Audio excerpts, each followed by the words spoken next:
Okay, so this is our latest war. As you can see, quite the dramatic finish. Matt Paranabara tied it with 7 minutes to go, and then their number one player came back at the very finish and got 1 star to put them in the lead. We had the edge on percent destruction, a considerable edge, 86.7 to 83.6. So very, very tight war. We got off to a absolutely horrible start in this war, and back in the early first 40 attacks, we had missed 22 of 39, and that wasn't counting the scout attacks. Threw those out, took a look at it, and was like, holy moly. We were, 0 and 1 starring 10s, 0 and 1 starring 9s, mostly 1 starring 9s, 2 starring 8s. Had a lot of trouble early and then finished really strong to make this a close war. So I don't normally show attacks on our cities, but I will show one on mine. The reason I don't show attacks on our cities is obviously not to give away the placements and positions and all that. But this is a very standard design. The only reason I threw this design in for my base to beat it, and this is now the kind of de facto of destroying this city, a viable city high. Now, granted, the attacker who's coming at me came out with 6 columns, 2 maxed heroes, and the rest basically wizards. That is the attack, and it effectively wipes this city off the map. So that's it. That's why I'm showing it. I don't plan to use this city ever again. I'll rebuild it into something else. But I put this up specifically because we had so much trouble fighting this city, and I wanted to draw some attacks. Unfortunately, I drew it on a day where 3 stars, as much as anything else, cost us a war. So I said that's that. It was a nice attack. Obviously, the guy who clobbered us there. So that guy we got 1 star on. Ruffles got 1 there early, but no replay. CV got 1 here. He was close, but couldn't get the town hall. Needed his jump spell to be upgraded to the next level. So since I showed you me getting clobbered, I'll show you my one good attack here. As it became obvious that we were getting smashed, and particularly we were getting smashed running drags or running ground against a number of these layouts.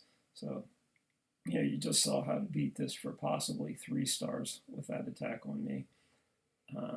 And our guy CV has run this attack, so it's a very doable way of getting 2 or 3, but I did get 2 there.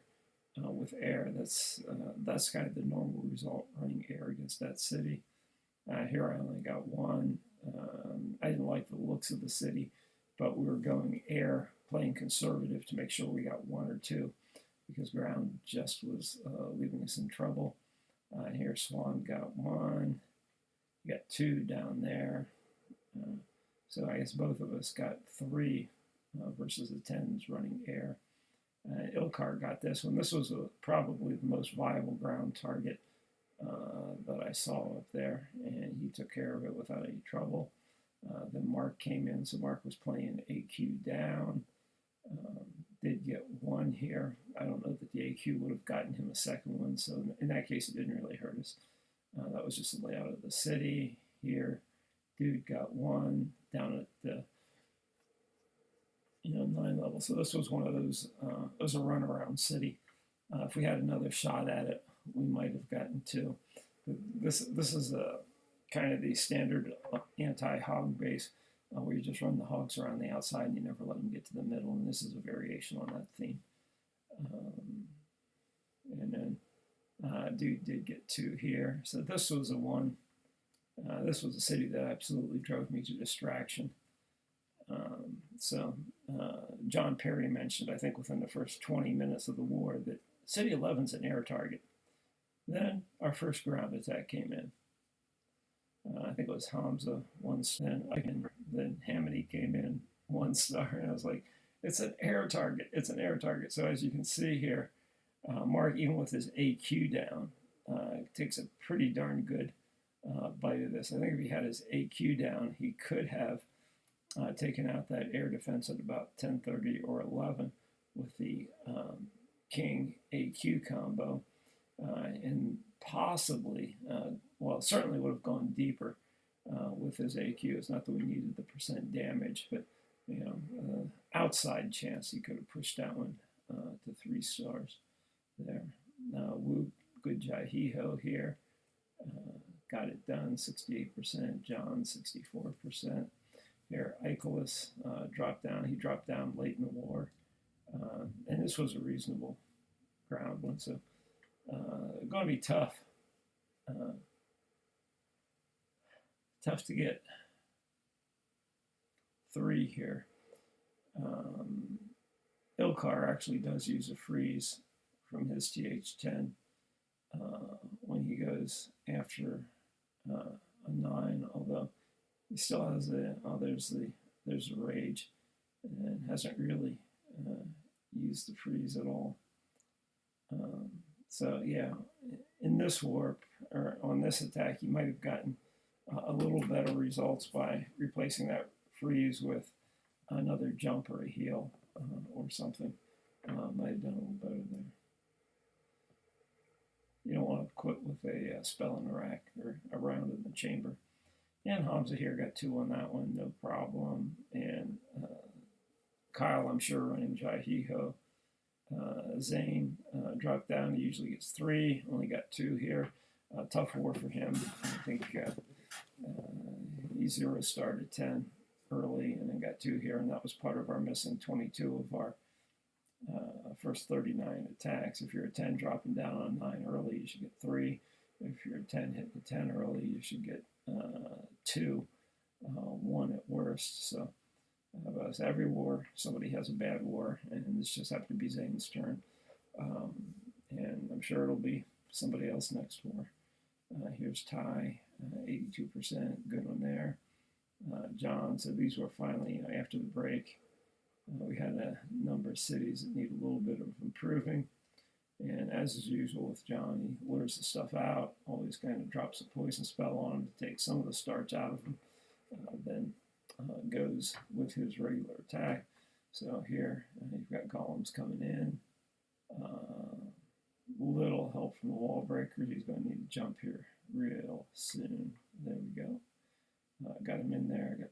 Got the second rage down, and yeah, pretty much standard how you run that attack. Just ran out a little bit of gas there. No particular problems with that attack.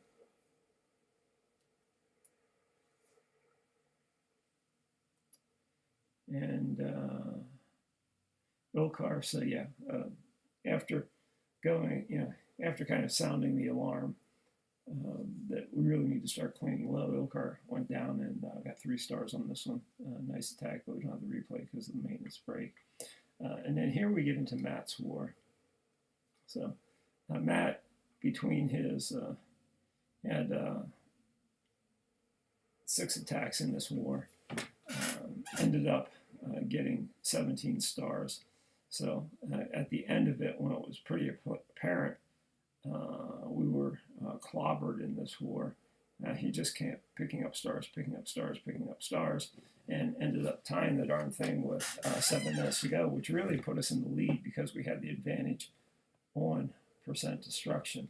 So in spite of all the problems we had, in spite of missing basically 22 of our first 39 attacks, really had a heck of a war here, just clawed back. Here Ian, Fago, came in, nice 3 on this one, don't have the replay. Here's another one of Matt's. I think we have 2 of his air attacks. And really, he's becoming a master here at clobbering these CC dragons with his AQ, and basically using the cloak function there. Almost got that last air defense there. The queen was closing in. That was just such a nicely executed attack, really, just masterful. And Matt kicked butt in the last war also, so he just happens to be on a roll, and I don't want to do anything to jinx him for next war. He actually asked me my input on this city. He was looking at a hog type attack, and I've hogged this city a lot. Normally the double giant bombs are at 6 and 12. So because we were so thin, he didn't really have a scout on it. And I think that plus the success he'd been having with lava bombing and the fact he was able to trip it relatively easy gave him another, or excuse me, lava. Yeah, that is lava bomb, lava Loonian. He did have a couple minions in it. So he got that one. And Ash got this. So also after the break. So she was holding an attack for after the break. And but she got 6 stars this war. Played very well. So if you look at this city, it really is a TH8 that just upgraded to 9. So it doesn't have the crossbows yet. Only has 3 air defenses. But still, this is, an 8.5 type of city. Those are big walls, so that's a tough 8. None of our 8s are going to be able to clean that. We did need some help there. And yeah, that's probably pretty close to all we're going to see. Now, here's another one from Matt. So this is Matt's 8. So at the we'd gotten to one point there where we had 13 cities to clean, and at the 8 and 9 level, and we only had 15